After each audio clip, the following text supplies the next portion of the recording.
Hello everyone, students. This is day 3 and we are learning in this chapter mechanism of hearing and physical properties of sound. Now if I ask you how do we hear the sound, your answer will be we hear the sound through ears, right? But today we are learning about the mechanism of hearing, that is how does the ear work, right?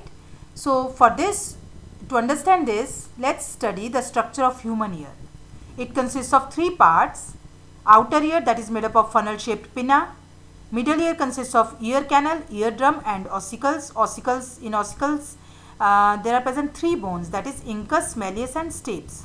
Then is the inner ear, which consists of sensory nerves, cochlea and eustachian tube. Let's understand the mechanism.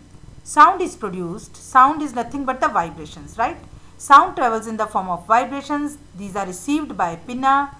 Via auditory canal it goes and strike onto eardrum.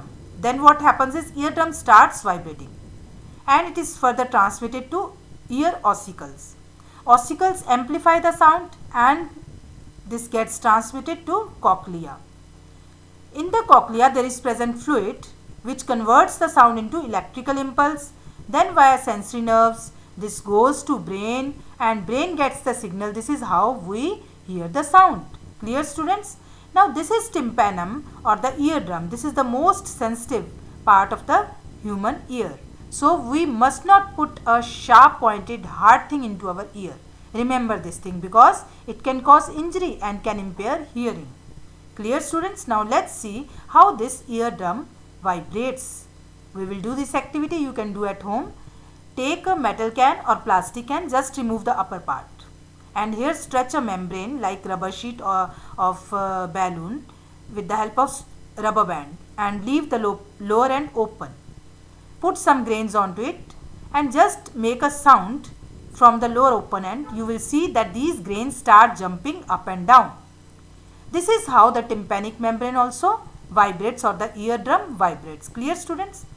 Now you know that we all have different voices, all produce different sounds. So to distinguish different sounds, it's important to learn these physical properties of sound. Let's discuss them one by one. What are vibrations? As I told you, these are nothing but the to and fro motion or back and forth motion of an object, that is known as vibration. So students, vibrations they are exactly same as that of oscillatory motions, but the only difference is that vibrations are very quick.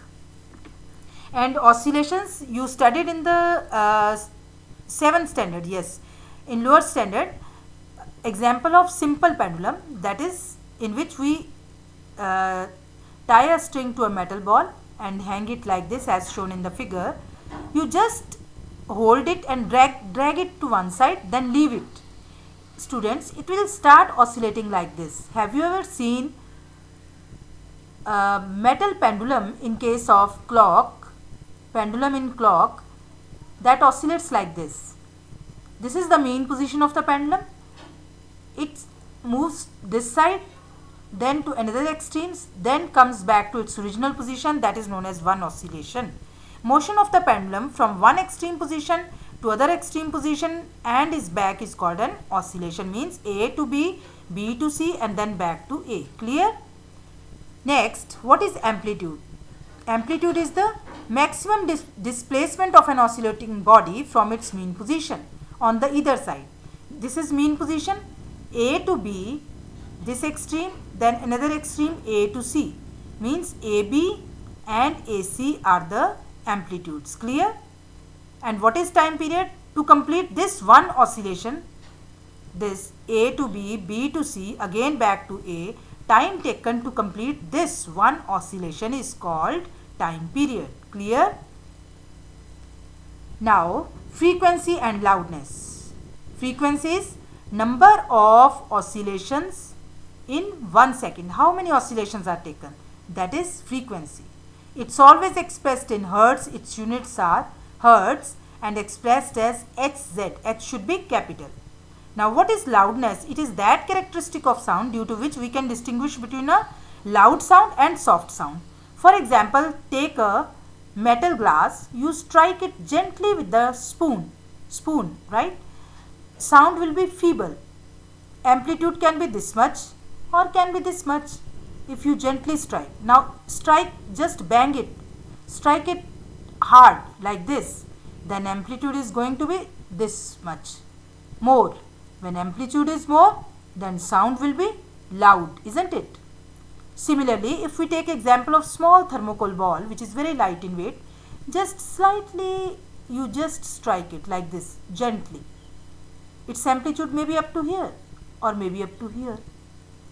But if you just strike it hard like this, amplitude will be more and sound will be more.